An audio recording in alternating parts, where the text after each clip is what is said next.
Otan sedang melakukan investigasi. Banyak sobat Otan menghilang di alamnya. Dan tuh kan apa Otan bilang? Jangan-jangan banyak sobat Otan yang dibawa ke sini. Gimana ini? Gawat! Ya ampun!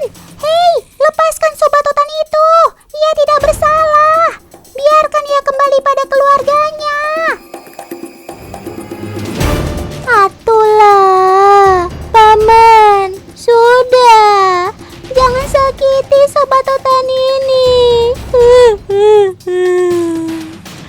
Falang Nia, nasibmu sok. Menurut yang Otan tahu nih, banyak orang yang salah kaprah mengenai khasiat daging sobat Otan ini. Bagi sebagian orang, daging bulus dipercaya bisa menambah stamina dan keperkasaan tubuh serta baik untuk kesehatan kulit. Aduh, apa nggak ada pilihan lain selain sobat Otan yang keadaannya mulai sulit ditemukan ini? Apalagi belum ada penelitian yang membuktikan tentang khasiat daging bulus tersebut.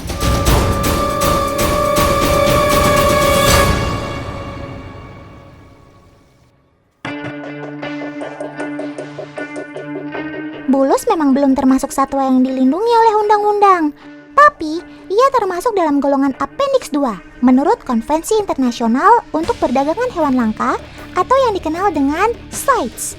Ini artinya ia tetap boleh diperdagangkan untuk konsumsi, akan tetapi jumlahnya ditentukan melalui kuota. Tapi masalahnya nih, setahu Otan, untuk keberadaan jumlah bulus sendiri di alam tidak diketahui. Pendataan soal jumlah mereka di alam dan jumlah bulus yang ditangkap sungguh minim. Wah, kalau begini bisa gawat dong. Keberadaan si bulus bisa semakin terancam. Otan yakin si bulus lebih berguna di alam sana. Kalau keadaannya terusik, bisa saja tercipta ketidakseimbangan di alam.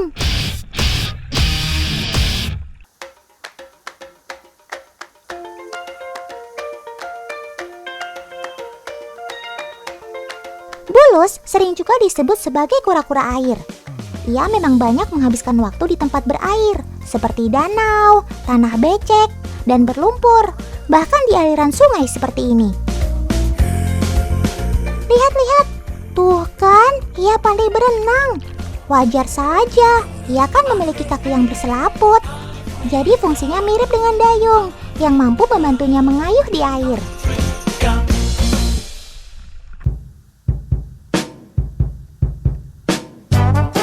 Bulus juga dikenal dengan sebutan kura-kura tempurung lunak. Sebenarnya sih, tempurungnya cukup keras dan kuat untuk melindungi. Hanya saja, karena terdapat lapisan daging dan kulit di lapisan luar tempurungnya, jadi seolah cangkangnya lunak. Cangkang alias tempurung inilah yang menjadi rumah sekaligus perisai pertahanan si bulus. Nah, seperti ini bentuk tempurung pelindung bulus yang sudah dikeringkan. Ia terlihat kokoh juga kan? Tapi Otan penasaran nih, seberapa kuat sih tempurung alias karapasnya ini? Agen Otan, Kawijil, sudah siap bantu Otan nih kali ini. Kawijil sudah bawa beberapa buah yang memiliki berat berbeda-beda. Bagaimana kalau tempurung bulus ini tertimpa buah-buah ini? Apakah ia tetap kuat untuk menahan berat dan tumbukan buah-buah ini? Baiklah, kita mulai dari yang paling ringan ya.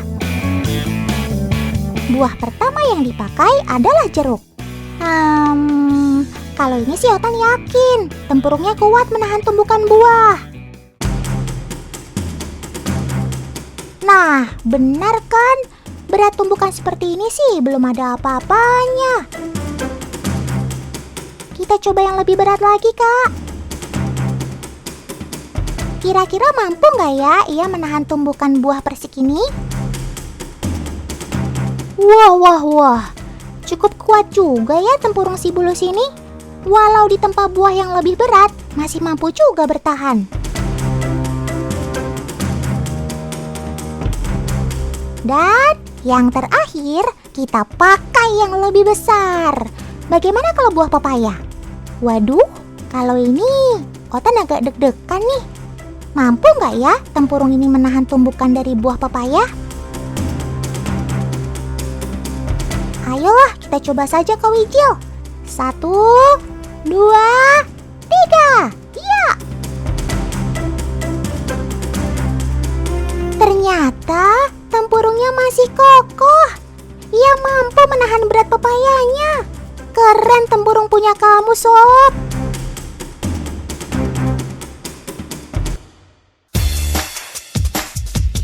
Alat pertahanan si Bulus bukan hanya tempurungnya saja. Ia juga dibekali dengan rahang gigitan yang kuat. Eits, kalau soal kekuatan gigitannya, tak usah diragukan lagi lah ya. Sudah banyak percobaan di tayangan si Otan sebelumnya yang menunjukkan kekuatan gigitannya. Nah, yang bikin Otan penasaran nih adalah daya jangkau lehernya untuk menyerang lawan yang mengganggunya. Kira-kira seberapa jauh sih jangkauannya dari pangkal lehernya? Kak Wijil, ayo bantu Otan lagi untuk membuktikan kebenarannya. Kak Wijil sudah membawa wortel yang cukup keras dan panjang nih. Otan rasa sih sepanjang ini sudah cukup aman. Jangan sampai malah tangan Kak Wijil yang tergigit ya. Bisa gawat. Pertama-tama, kita coba ganggu di areal sekitar lehernya. Nah, ini dia serangannya. Makanya, teman di rumah kalau bertemu dengan si Bulus, hati-hati ya. Kalau merasa terganggu, ia akan menyerang seperti ini. Gigitannya cukup tajam. Kalau tidak terbiasa, sebaiknya jangan bersentuhan dengannya.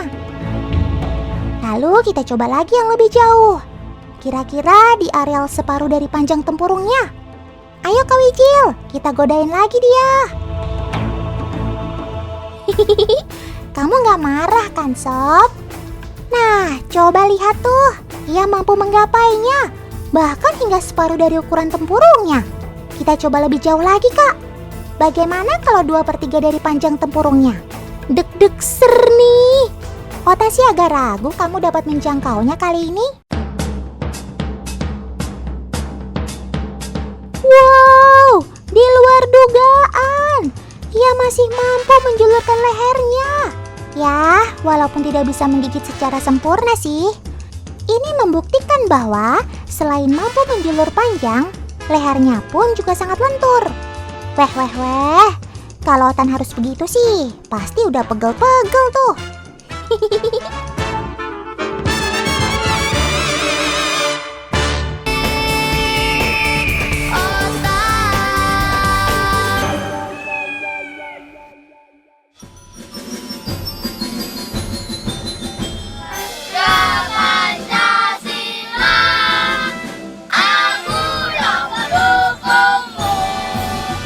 Siapa yang hafal lagu nasional ini?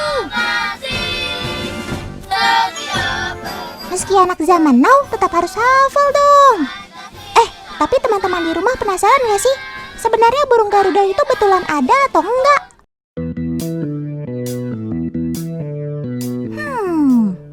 Info yang Otan dapat, burung Garuda sebenarnya binatang mitos di Jawa. Nah, kalau burung Garuda yang menjadi lambang negara Indonesia itu terinspirasi dari sobat Otan, si burung elang Jawa. Sesuai namanya, elang Jawa merupakan hewan endemik Pulau Jawa, alias hidup di Pulau Jawa saja, teman.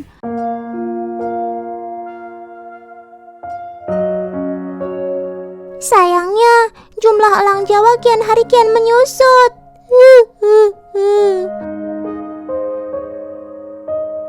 Banyak sekali penyebabnya. Di antaranya, perkembangbiakan elang Jawa tergolong lambat. Dalam 2 tahun, elang Jawa hanya bertelur 1 kali. Itu pun kemungkinan hidupnya kecil karena hilangnya habitat asli mereka. Yap, habitat elang Jawa sudah banyak tergusur oleh pembukaan lahan untuk pertanian dan pemukiman. Tidak heran kalau elang Jawa terancam punah. Bahkan statusnya endangered atau gawat darurat. Untuk mencegah punahnya sobat Otan ini, konservasi elang Jawa pun dilakukan, seperti di Pusat Pelestarian Satwa Cikananga di Sukabumi ini. Tuh, ada Mbak Inge yang sedang siapkan kandang baru bagi si elang Jawa. Kandang elang gak boleh sembarangan loh. Ketinggian dan sudut kemiringan batang untuk tempat bertengger si elang harus diperhatikan. Tujuannya supaya dibuat semirip mungkin dengan habitat aslinya.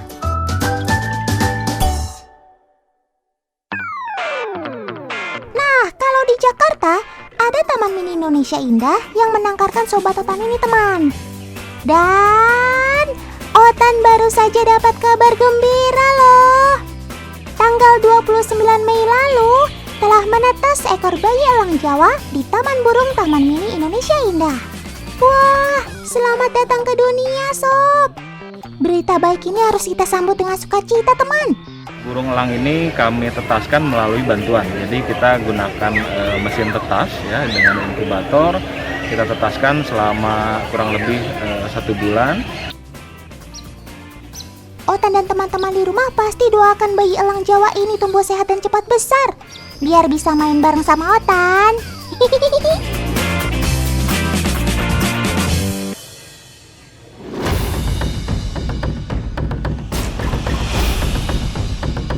Pamor burung elang gak cuma hebat di Indonesia, bahkan lintas benua loh, teman. Sobat Otan ini bahkan tak terpisahkan dari tradisi perburuan oleh berbagai suku di dunia. Mulai dari Mongolia hingga Kazakhstan. Teman di rumah jangan marah dulu sama Otan ya. Perburuan adalah cara bagi sebagian orang untuk bertahan hidup. Apalagi elang memang terkenal sebagai hewan predator alias pemangsa.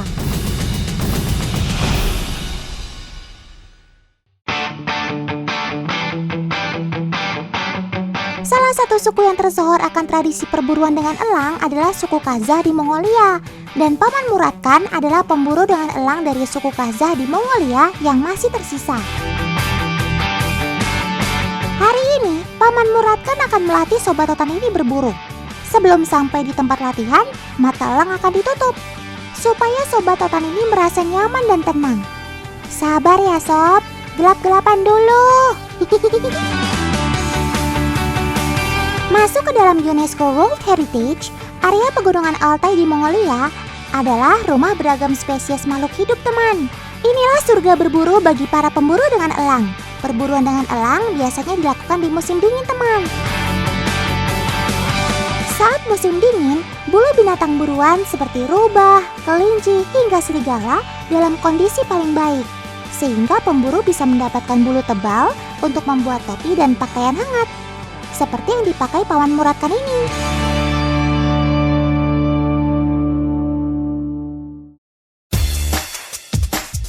Berbeda dengan di Mongolia, bagi suku Kazakh di Kazakhstan, berburu dengan elang tidak lagi digunakan untuk bertahan hidup. Namun tradisi ini terus dilestarikan dan menjadi sebuah hobi, bahkan profesi. Ya, para pemburu dengan elang biasa disebut berkucul. Profesi ini biasa dilakukan oleh laki-laki. Tapi ada satu perempuan di Kazakhstan yang menggelutinya. Bahkan, ia satu-satunya pemburu perempuan di Kazakhstan. Ia adalah Kamakpal Abdrazakova. Kamakpal sudah 17 tahun bergelut dengan elang, sejak ia masih berumur 13 tahun. Kamakpal dan keluarganya menangkap elang di alam liar. Lalu ia melatih Sobat Otan ini sendiri dari galak sampai jadi jinak. Kermaks! Oh iya, jenis Golden Eagle yang digunakan termasuk keluarga elang dengan rentang sayap terpanjang loh. Tidak heran binatang ukuran besar juga bisa jadi buruannya. Elang memang sangat efektif untuk berburu. Penglihatan elang sangatlah tajam. Ia bisa melihat mangsa sejauh 3 km. Belum lagi daya jelajah elang yang sangat luas, mencapai 200 km persegi. Jadi nggak heran kalau Sobat Otan ini bisa menangkap binatang buruan dengan cepat. Di Kazakhstan, terdapat festival atau perlombaan perburuan dengan elang. Biasanya diadakan saat musim dingin. Sobat Otan ini memang tidak bisa terpapar terik matahari terlalu lama, teman. Nah, saat musim dingin berlalu, elang lebih sering dimanjakan. Berdiam di kandang dan tidak perlu mencari makan sendiri. Daging segar menjadi menu sehari-harinya. Sobat Otan ini bisa makan daging sebanyak 14 kg sehari loh. Biasanya saat si elang sedang memperbaiki bulu-bulunya ini. Oh iya, dalam kondisi kenyang, elang riskan untuk diterbangkan. Karena kemungkinan besar ia tidak akan kembali pulang.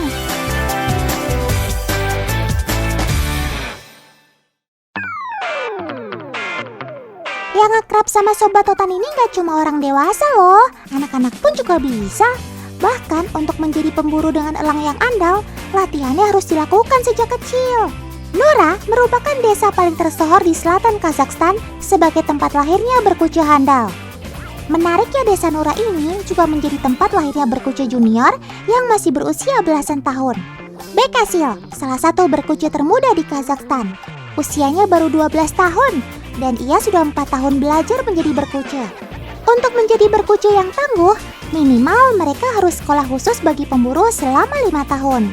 Pemerintah Kazakhstan memang begitu peduli dengan berkuce, sehingga ada pula sekolah untuk belajar menjadi pemburu andal, teman. Cakep! Sebelum berangkat sekolah, Bekasil harus memastikan elang kesayangannya Akik yang baru berumur 2 tahun ini cukup makan dan minum. Memberi makan dan minum secara langsung adalah cara pertama untuk menjalin kedekatan elang dengan pemiliknya, teman. Setelah terbentuk ikatan, maka lebih mudah melatih kepatuhan elang. Meski masih belia, Bekasil sangat mahir mengendalikan elangnya. Adik Bekasil, Bek Sultan, juga seorang berkuce. Ia telah belajar sejak 3 tahun lalu saat berusia 7 tahun. Karena masih kecil, Bek Sultan menggunakan falcon atau alap-alap yang sesuai dengan ukuran tubuhnya. Burung pemangsa terkecil di dunia ini punya penglihatan tajam seperti elang dan bisa terbang hingga kecepatan 300 km per jam, sehingga cocok dijadikan hewan pemburu. Nah, ini sekolahnya Bekasil Bek Sultan. Memakai gedung sekolah umum, kelas berkuce diajarkan setiap akhir pekan di desa Nura. Rata-rata jumlah siswanya bisa mencapai 20 orang. Siapa saja bisa belajar di sini tanpa dipungut bayaran. Semua disubsidi oleh pemerintah Kazakhstan. Usia murid juga tidak dibatasi. Anak-anak hingga dewasa semua diterima. Paman Junis Tohtatsinuli, seorang berkuce dengan pengalaman selama 30 tahun menjadi pengajar di sekolah ini. Paman Junis akan mengajarkan mereka profil elang hingga teknik untuk melatihnya. Setelah dirasa mampu, mereka akan belajar langsung ke alam. Perbukitan dipilih sebagai tempat awal sebelum menjajaki area pegunungan. Desa Nura dikelilingi oleh padang savana luas dan pegunungan Tian Shan yang menjadi tempat ideal untuk bersarang burung elang. Kali ini targetnya seekor kelinci.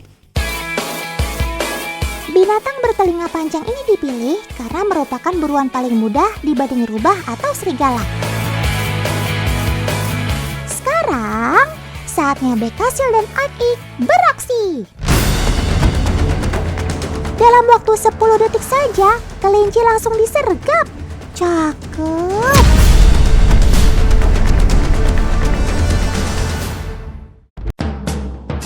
Teman, bukti kalau burung alap-alap menjadi sahabat bagi masyarakat Semenanjung Arab adalah ada rumah sakit khusus burung alap-alap.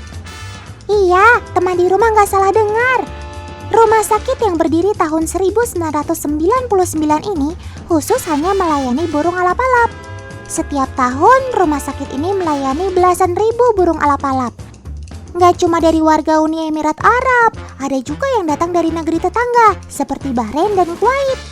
Wih, burung alap-alapnya lagi ngantri tuh teman. Gitu sob, budayakan antri. Cakep. Masyarakat di Semenanjung Arab menganggap burung alap-alap seperti anaknya sendiri loh. Jadi mereka khawatir banget kalau sahabat mereka ini sakit atau butuh perawatan. Otan dapat info kalau burung alap-alap sakit berat, ia cuma punya waktu 5-6 jam untuk bertahan hidup. Waduh sob. Nah, buat burung alap-alap yang punya masalah pada bulunya, rumah sakit ini juga punya stok ribuan bulu burung alap-alap loh. Wait, kok rumah sakit ini rame banget sih?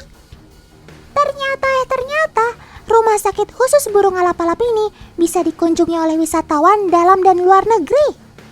Malah kunjungan ke rumah sakit ini jadi tujuan favorit bagi wisatawan yang datang ke Uni Emirat Arab loh. Mereka bisa melihat sobat otan ini dirawat kukunya. Bahkan sampai bisa mengintip ke ruang operasi segala. Ada sobat otan yang lagi dioperasi tuh. Sob, semoga kamu cepat sehat lagi ya.